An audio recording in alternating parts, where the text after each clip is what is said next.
Momento familiar após Mirtiel ser salvo, luta insana do filho mais poderoso do King Diane e a aparição de um dos 4 perigos. Quer saber o que aconteceu no capítulo 147 de Mokoshiroko no Yugishi? Então, vem comigo.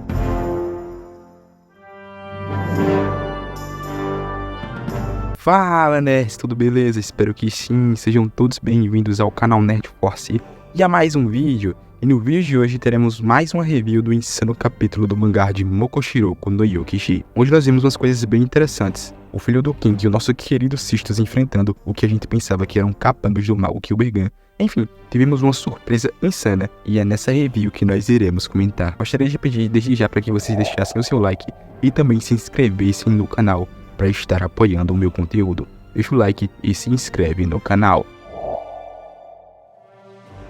O título do capítulo 147 carrega o nome Diferença de Poder. Esse capítulo se inicia com Mirtiel bem cansado e ofegante, após ser salvo pela sua mãe, se destransformando daquela forma monstruosa dele. Os seus irmãos, vendo ele todo ofegante, se aproximam dele, perguntando se ele está bem.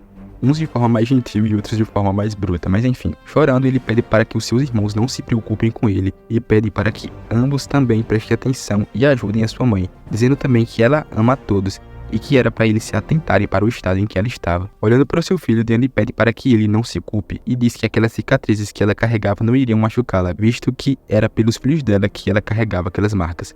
Diane ainda ri de forma carinhosa e diz que aquilo, se referindo aos cortes que ela tinha recebido, não eram nada e que nem se comparavam a um arranhão para ela. Surpresa com a mãe, Zana, que é a 4ª filha, se eu não estiver enganado, chega a dizer que a mãe é um monstro fazendo o pecado da serpente e pedir para que a filha pare com aquilo, tirando até alguns sorrisos dos seus outros filhos. Logo após as conversas e momentos emocionantes, Mirtiel começa a tossir, visto que como humano ele tinha grandes problemas em viver naquele ambiente que no caso era a floresta do Rei das Espadas.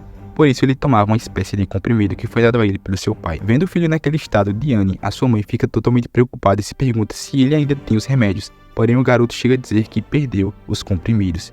Chiore, que estava dentro do Jardim do Pólen com Narcis, que no caso é uma das configurações da Staple do King, pergunta se Narcis pode ajudar o seu irmão através da sua magia de sintetizar substâncias. Ele diz que pode sim, porém não pode fazer nada enquanto estiver dentro da magia invocada pelo seu pai, que no caso é o King, Belt, o terceiro filho, começa a analisar o feitiço defensivo do pai, que no caso é o Jardim do Pólen, e ver que realmente é uma barreira que não pode ser atravessada. Zana, a sua irmã sem paciência, pede para que o irmão se afaste e chuta a esfera com um chute extremamente poderoso e manda o Jardim do Pólen para longe, porém não consegue causar nenhum dano. Diane diz para os seus filhos que eles precisam encontrar o pai deles, que no caso é o King. Belt diz que o seu pai saiu em perseguição a um mago de capuz vermelho, que no caso era o Kyubergan, enquanto seu irmão Sisters foi ao encontro dos capangas, que tinham ido em direção ao trono. Concordando com a mãe, os filhos dizem que vão atrás do seu pai, porém Diane diz que ela é quem vai procurar o King, e os seus filhos devem ir ajudar o seu irmão, que no caso é o Sisters, que havia ido atrás dos capangas. Porém, o Belt fica sem entender nada, dizendo que o irmão dele vai ficar bem, porém Diane diz que eles têm que ir mesmo assim, e com uma cara bem engraçada diz que está preocupada. Enquanto a Diane ia atrás do King, os outros iriam atrás dos Sisters. Ela pede para que Mirtiel, que no caso era o filho que estava transformado, fique com Narcis e a Chiore, que estavam dentro do Jardim do Pólen, enquanto ela ia para um lado e os seus filhos iam para o outro. Enquanto Zana, Zillian, Belt e Fal estão indo em direção ao seu irmão, o terceiro filho, que no caso é o Belt, diz que sua mãe está preocupada mesmo. Porém, Zana, a 4ª filha, responde que Sisters vai ficar bem, dizendo que o garoto não iria deixar um bando de covardes chutarem ele. Porém, Gisília dá a entender que faz sentido a preocupação da sua mãe, dizendo que é assim que as mães agem. Na conversa, os filhos comentam dizendo que o pai nunca perderia, e que o Sisters tem tanto poder mágico que todos dizem que ele será o próximo na linha de sucessão do trono, ou seja, ele tem tanto poder que poderia ser o próximo rei das fadas. A cena corta logo em seguida para a luta do até então filho mais poderoso do King, invocando a segunda forma da sua lança espiritual, arrasando com possivelmente metade dos magos inimigos com extrema facilidade. Alguns que haviam escapado dos ataques tentam atacar com magias elementais, porém com alguns movimentos da sua mão, ele muda a configuração da sua lança e invoca uma barreira, se defendendo facilmente dos ataques inimigos. Com uma fala, o filho de King questiona o fato de eles não serem fortes o suficiente, dizendo que deviam ter pensado em chamar alguém mais forte, pois ele estava sentindo que estava fazendo bullying com os fracos. coisa que ele não gostava de fazer. Ele foi bem arrogante aqui nessa frase, enfim. Porém, do nada, os 3 magos que haviam atirado a magia elemental em conjunto estavam prestes a se juntar, deixando até os Cistos interessados e perguntando se eles haviam se fundido, ou seja, os magos meio que se fundiram ali. Após a união desses 3 magos em um único corpo, eles invocam uma magia ainda mais poderosa e bem maior em questão de tamanho, né? Porém, ainda assim, o Cistos se defende daquele ataque. Mas dessa vez, ele elogia o inimigo, dizendo que o inimigo deveria ter usado algo como aquilo mais cedo, e lamenta o fato de terem tão poucos inimigos, e diz que eles estão ferrados. Porém, surgem muitos magos do nada, como se o oponente tivesse se multiplicado, deixando o filho de King bem surpreso. Porém, algo estranho acontece, porque todos os magos começam a se fundir. Percebendo o local onde todos estavam indo para se juntarem, Cisto usa a primeira forma da sua lança espiritual e se prepara para atacar. Porém, é tarde demais. Antes que ele efetue o ataque, a fusão é concluída e surge um mago de armadura.